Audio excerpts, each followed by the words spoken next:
So ನಾವು ಓದಿದಾಗ ಅಥವಾ ನಮ್ಮನ್ನ ನಾವು ಬೆಳೆಸ್ಕೊಂಡಾಗ ಆ ಥಾಟ್ಸು ಆ ಪಾಸಿಟಿವ್ನೆಸ್ ಅನ್ನೋದು ಆಟೋಮೆಟಿಕ್ಲಿ ನಮ್ಮ ರಕ್ತದ ಜೊತೆ ನಮ್ಮ ಜೊತೆನೆ ಚಲಿಸುವಂಥದ್ದು. ಸೊ ನಿಮ್ಮ ಲೈಫಲ್ಲಿ ಈ ತರ ನೀವು ನೋಡುವಂಥ ಲೈಫ್ ಇದನ್ನೇ ಬೇರೆ ಅಲ್ವಾ? ನೀವು ನೋಡೋದು ಎಲ್ಲಾನು ಪಾಸಿಟಿವ್ ಆಂಗಲ್ ಅಲ್ಲೇ ನೋಡ್ತೀರಾ. ಹೇಗೆ ಸಾಧ್ಯ ಆಯ್ತು ಮ್ಯಾಮ್? ಸೊ ಇನ್ನೊಂದು ಸ್ಮಾಲ್ ನೀನ್ ಹೇಳಿದ್ರಲ್ಲಿ ನಾನೊಂದು ಚಿಕ್ಕ ಕರೆಕ್ಷನ್ ಅಂತ ಅನ್ಕೋಬಹುದು. Education is just certificate Usha. ಯಾಕಂದ್ರೆ ನಾನು ಎಷ್ಟು ಸಾವಿರಾರು ಜನ ನೋಡಿದ್ದೀನಿ, ಅವರು may be second standard third standard ಓದಿರ್ಬೋದು ಅಷ್ಟೇ, ಆದ್ರೆ ಈ ಎಂಪತಿ ಅನ್ನೋದಿದೆ, ಇನ್ನೊಬ್ರದು ಕಷ್ಟಕ್ಕೆ ಆಗುವಂತ ಒಂದು ಗುಣ ಇರ್ಬೋದು, ಸರಿ ಸಹಾಯ ಮಾಡೋ ಗುಣ ಇರ್ಬೋದು, ಮತ್ತೆ ನನಗಿದ್ ಸಿಕ್ಕಿಲ್ಲ ಅವ್ರಿಗೆ ಸಿಗ್ಲಿ ಅಂತ ಇರ್ಬೋದು. ಇಂಥ ಗುಣ ಯಾವ ಮನುಷ್ಯನಿಗಿದೆಯೋ ಯಾವ ಎಜುಕೇಶನ್ಗೂ ಸಾಟಿ ಇಲ್ಲ. Trust me.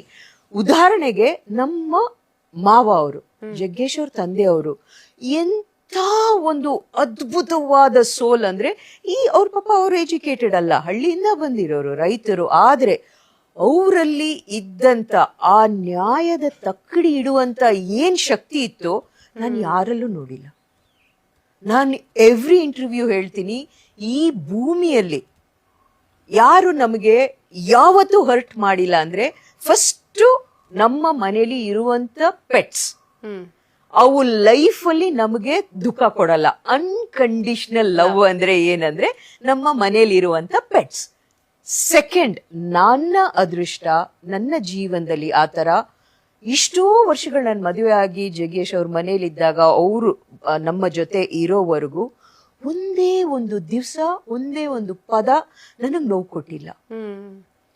ಲೈಕ್ ಇದೇ ಇರತ್ತೆ ಎಲ್ಲ ಫ್ಯಾಮಿಲೀಸ್ ಅಲ್ಲೂ ಟಾಕ್ಸ್ ಅದು ಇದು, ಯಾರೇನ್ ಹೇಳಿದ್ರು ಸುಮ್ಮನೆ ಇರೋರು. ಆ ಹೆಣ್ಮಗಳ ಬಗ್ಗೆ ಮಾತಾಡ್ಬೇಡಿ, ಅವ್ರೇನು ಎಂತ ವಂಶದಿಂದ ಬಂದಿದೆ, ನಮ್ಮ ಮನೆಗ್ ಬಂದ್ಮೇಲೆ ಎಷ್ಟು ನಮ್ಮನೆ ಉದ್ಧಾರ ಆಗಿದೆ, ಆ ಹುಡುಗಿ ಬಗ್ಗೆ ಏನು ಮಾತಾಡ್ಬೇಡಿ. ಹೆಂಗೆ ಉಷಾ? No doubt. ಈಗ ನಾ ಹೇಳ್ತೀನಿ, ಮೈ ಚಿಲ್ಡ್ರನ್ ಇರ್ಬೋದು, ಮೈ ಹಸ್ಬೆಂಡ್ ಇರ್ಬೋದು, ಮೈ ಪೇರೆಂಟ್ಸ್ ಇರ್ಬೋದು, ನಾನು ಅವ್ರಿಗೆ ಹರ್ಟ್ ಮಾಡಿರ್ತೀನಿ, ಅವ್ರು ನನ್ಗೆ ಹರ್ಟ್ ಮಾಡಿರ್ತಾರೆ ಎಷ್ಟೋ ಸರಿ. But one relationship who never hurt ಅಂದ್ರೆ ಮೈ ಫಾದರ್ ಇನ್ ಲಾ. ಆದ್ರೆ ಈಗಿನ ಹೆಣ್ಮಕ್ಳಿಗೆ ಅದರ ಸಪೋರ್ಟ್ ಅವಶ್ಯಕತೆ ಇದೆ. ಕೆಲವರು ಇದ್ದಾರೆ ಹೆಣ್ಮಕ್ಳು ಎಲ್ಲಾನು ಧಿಕ್ಕರಿಸಿ ಹೋಗಿ ತಾನು ಸಾಧನೆ ಮಾಡ್ಬೇಕು ಅನ್ನೋಂಥವಳು ಇರ್ತಾಳೆ, ಸಾಧನೆ ಮಾಡ್ಬೇಕು ಅಂತ ಕಾಯ್ತಾ ಇರ್ತಾಳೆ, ಆದ್ರೆ ಮನೆಯವರ ಒಂದು ಸಪೋರ್ಟ್ ಬೇಕು ಅಂತ ಕಾಯ್ತಾ ಇರುವಂತ ಹೆಣ್ಮಕ್ಳು ಕೂಡ ಎಷ್ಟೋ ಜನ ಇದ್ದಾರೆ. ಅಂಥವ್ರಿಗೆ ನೀವು ಒಂದು ಉದಾಹರಣೆ ಅಂತ ಹೇಳ್ಬೋದು. ಸೊ ನನ್ನ ಒಂದು I think is a very important point Usha. ಈಗ ಎಷ್ಟೊಂದು ಜನ ಲೈಕ್ ಐ ಥಿಂಕ್ ಮನೆಯವರು ನಂದು ಶೂಟಿಂಗ್ ಹಾಕ್ದಾಗ ಅವರು ಶೇರ್ ಮಾಡಿದ್ರು ಕಮೆಂಟ್ಸ್ ಅಲ್ಲಿ, ಪಾಪ ಎಷ್ಟು ಹೆಣ್ಮಕ್ಳು ಹಾಕಿದ್ರು ಗೊತ್ತಾ. ಇದೇನು ಒಂದು 10-15 ಡೇಸ್ ಬ್ಯಾಕ್ ಈ ಇವೆಂಟ್ ನಡೆದಿರೋದು ನಂದು, where I got state championship silver medal. So ಆ ಟೈಮ್ ಅಲ್ಲಿ ಕಮೆಂಟ್ಸ್ ಅಲ್ಲಿ ಎಷ್ಟೊಂದು ಜನ, ನೀವೆಷ್ಟು ಪುಣ್ಯ ಮಾಡಿರ್ಬೇಕು ಈ ತರ ಒಂದು ಯಜಮಾನ್ರಿರಕ್ಕೆ, ಯಾರೋ ಒಂದು ಸಪೋರ್ಟ್ ಮಾಡಕ್ಕಿರೋದಕ್ಕೆ. ಸೊ ನಾ ಹೇಳೋದು, ಒಂದು ವೇಳೆ ನಿಮ್ಮ ವಾತಾವರಣದಲ್ಲಿ ಆ ತರ ಸಪೋರ್ಟ್ ಮಾಡೋರು ಇಲ್ಲ ಅಂದ್ರು, ಯಾರಾದ್ರೂ ಒಬ್ರು ನಿಮ್ ಕ್ಲೋಸ್ ಫ್ಯಾಮಿಲಿಯಲ್ಲಿ ಅನ್ಫಾರ್ಚುನೇಟ್ಲಿ ಇಲ್ಲ ಅಂತ ಇಟ್ಕೊಳ್ಳಿ, ನಿಮ್ಮ ತಾಯಿ ಫ್ಯಾಮಿಲಿಯಲ್ಲೋ ಫ್ರೆಂಡ್ಸ್ ಅಲ್ಲೋ ಕಸಿನ್ಸ್ ಅಲ್ಲೋ ಯಾರ್ದಾದ್ರು ಒಂದು ಸಪೋರ್ಟ್ ತಗೊಂಡು ನಿಮ್ಮ ಆಸೆ ಆಕಾಂಕ್ಷ, ಈಗ ಎಷ್ಟೋ ಸರಿ ಮದುವೆಗೆ ಮುಂಚೆ ನಾವ್ ಹಿಂಗಿರ್ಬೇಕು, ಅದನ್ ಮಾಡ್ಬೇಕು ಇದನ್ ಮಾಡ್ಬೇಕು ಅನ್ಕೊಂಡಿರ್ತೀವಿ. ಅಂಡ್ ಮದುವೆ ಅಂತ ಆದ್ಮೇಲೆ ಎಲ್ಲರಿಗೂ ಆ ಒಂದು ಅವಕಾಶ ಸಿಗಲ್ಲ to continue what they want. So ಸಂಸಾರ ಮಕ್ಕಳಂತ ಆದ ನಂತರ ರೀಸ್ಟಾರ್ಟ್ ಮಾಡಬೇಕು ಅಂದ್ರೆ ಆಗತ್ತಾ? First point. ಎರಡನೇದು, ನಮಗೆ ಯಾರು ಸಪೋರ್ಟ್ ಮಾಡ್ತಾ ಇಲ್ಲ, ಹಣ ಇಲ್ಲ, ಯಾವ ತರ ನಾವು ರೀಸ್ಟಾರ್ಟ್ ಮಾಡ್ಬೋದು ಮೇಡಮ್? ಈಗ ಮಕ್ಳು ಅಂತ ಇರ್ತೀವಿ, ಮಕ್ಳು ದೊಡ್ಡವರಾಗಿ ಸ್ಕೂಲು ಕಾಲೇಜ್ ಅಂತ ಹೋದ್ಮೇಲೆ ನಮ್ಗೆ ಏನ್ ಮಾಡ್ಬೇಕು ಗೊತ್ತಿರಲ್ಲ. ನಿಜ. ಯಾಕಂದ್ರೆ ನಾವು ಓದಿದಾಗ ನಮ್ ಜೊತೆ ಯಾರು ಕೆರಿಯರ್ ಅಲ್ಲಿ ಇದ್ರು ಅವರೆಲ್ಲ ಮುಂದೆ ಹೋಗ್ಬಿಟ್ಟಿರ್ತಾರೆ. ಸೊ ನಾವ್ ಈಗ ಸ್ಟಾರ್ಟ್ ಮಾಡ್ಬೇಕಂದ್ರೆ ಝೀರೋ ಇಂದ ಸ್ಟಾರ್ಟ್ ಮಾಡ್ಬೇಕು. ಸರಿ, ಹೊಸದಾಗಿ ಏನಾದ್ರೂ ಮಾಡ್ಬೇಕಂದ್ರೆ ಹಣ ಇರಲ್ಲ. ಸೊ ಈ ತರ ಇರೋದಕ್ಕೆ ನೋಡಿ, ಒಂದು 10 ವರ್ಷದಿಂದೇನು ಈ ಎಲ್ಲ ಪಾಯಿಂಟ್ಸ್ ನಿಜ.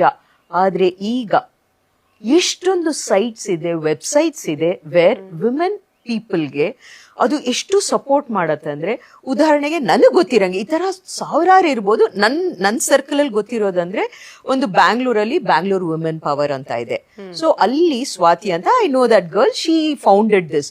ಸೊ ಅಲ್ಲಿ ಏನ್ ಮಾಡ್ತಾ ಇದ್ರು, ಈಗ್ಲೂ ಅದಿದೆಯಾ ಏನೋ ಗೊತ್ತಿಲ್ಲ, ಆಂಟರ್ಪ್ರಿನರ್ಸ್ಗೆ ಸೊ ಒಂದು ವೆಬ್ಸೈಟ್ ತರ ಮಾಡಿದ್ರು. ಈಗ ನಾನ್ ಬಂದು ಲೆಟಸೆ ಪುಳಿಯೋಗರೆ ಪೌಡ್ರು, ಚಿತ್ರಾನ್ನ, ಗೊಜ್ಜು ಇದೆಲ್ಲ ಚೆನ್ನಾಗಿ ಮಾಡ್ತೀನಿ ಅಂದ್ರೆ ನಾನು ಒಂದು 4-5 ಫೋಟೋ ಹಾಕಿ ಈಗ ರೇಟ್ ಹಾಕಿರ್ತೀನಿ. ಇದು ಒಂದು 250 ಗ್ರಾಮ್ಸ್ಗೆ ಎಷ್ಟು, ನಾನು ಯಾವ್ದು ದುಡ್ಡು ಖರ್ಚು ಮಾಡ್ತಾ ಇರಲ್ಲ ಅದಕ್ಕೆ. ಆ ಡಿಸ್ಪ್ಲೇ ಮಾಡಿದಾಗ ಬೇರೆಯವ್ರ ಆರ್ಡರ್ ಕೊಟ್ಟಾಗ ವಿತಿನ್ 2-3 ಡೇಸ್ ಕಳಿಸ್ತೀವಿ ಅಂತ ನಮ್ಮ ಕೈಗೆ ಹಣ ಬಂದ ಮೇಲೆ ಆ ಹಣದಿಂದನೇ ಮಾಡಿ ಕಳಿಸ್ತೀವಿ. ಸೊ ಈ ತರ ಇಷ್ಟೊಂದು ಇರತ್ತೆ. ಪ್ಲೀಸ್ ಚೆಕ್ ನಿಮ್ಮ ಫ್ರೆಂಡ್ ಸರ್ಕಲ್, ಫ್ಯಾಮಿಲಿ ಸರ್ಕಲ್ ಏನಿದೆಯೋ, ಸ್ಟಾರ್ಟ್ ಸ್ಮಾಲ್.